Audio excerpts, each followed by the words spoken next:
Pope Francis just dropped some major revelations about Cardinal Luis Tagle. People are freaking out about what this means for the future of the Church. Let me tell you, this isn't just Vatican gossip. This could reshape Catholicism as we know it. The cardinals are gathering to potentially elect new pope. Tagle's name is in the mix, and Pope Francis is basically handing him the spotlight. Why now? What's the endgame? And could Tagle really become the next pope? Buckle up, because this is Wild Ride. So if you're new here, smash that subscribe button and hit the bell, because we're about to unpack everything. Now, Tagle's backstory is straight out of movie. Born in Manila, theology prodigy, became cardinal by 55. But here's the twist: his popularity isn't just because he's humble or relatable, it's his theology. He's big on listening over preaching. In one speech he said, "If you listen, you dispose yourself to love." That's a mic drop moment, but not everyone's cheering. Traditionalists hate this.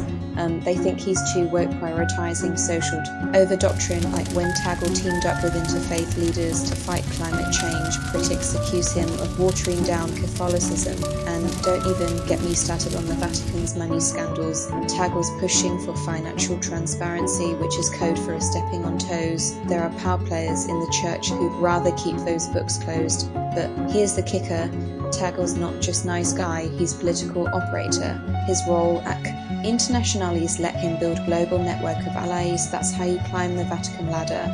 But does that make him reformer or pragmatist? And why does Pope Francis trust him so much? Is it genuine kinship, or is Francis using Tagle to outmaneuver his conservative rivals?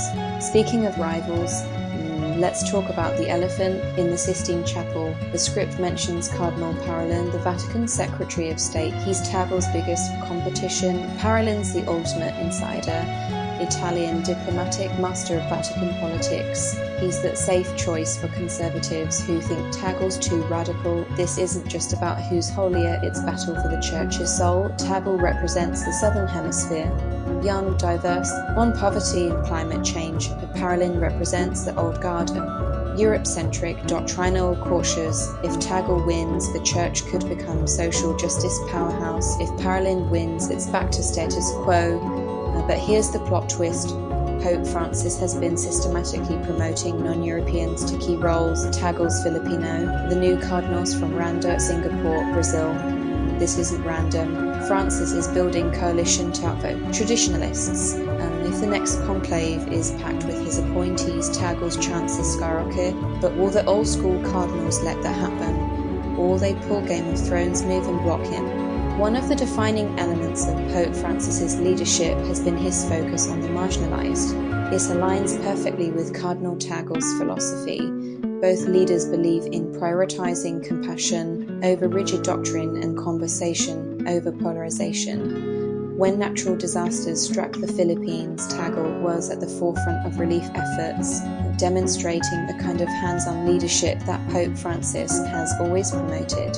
However, not everyone in the Vatican is on board with this progressive approach. The Catholic Church has long been a battleground between reformists and traditionalists.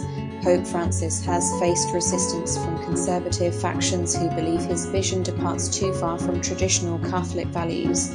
Cardinal Tagle, as a close ally of the Pope, has also faced scrutiny from these groups. One of the biggest challenges within the Vatican has been the issue of financial transparency. Pope Francis has been working to clean up the Vatican's financial institutions, and Tagle has been a key player in these efforts.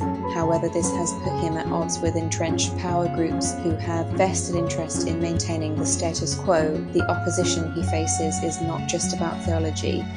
It is about control, influence, and the future direction of the Church. Given his rising prominence, many are wondering, could Cardinal Tagle be the next Pope?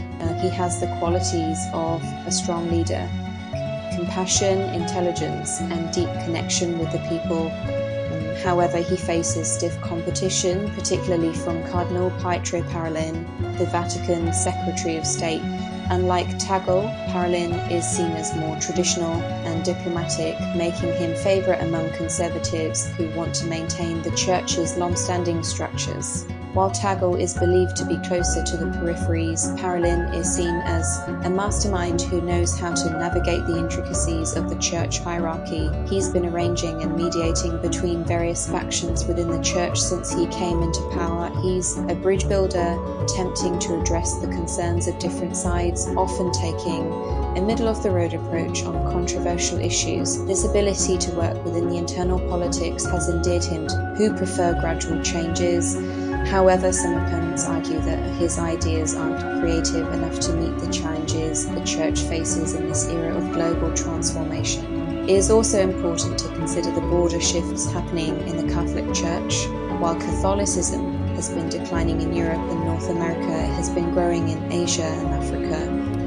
As someone who understands the cultural and religious dynamics of these regions, Cardinal Tagle is well positioned to guide the Church into the future.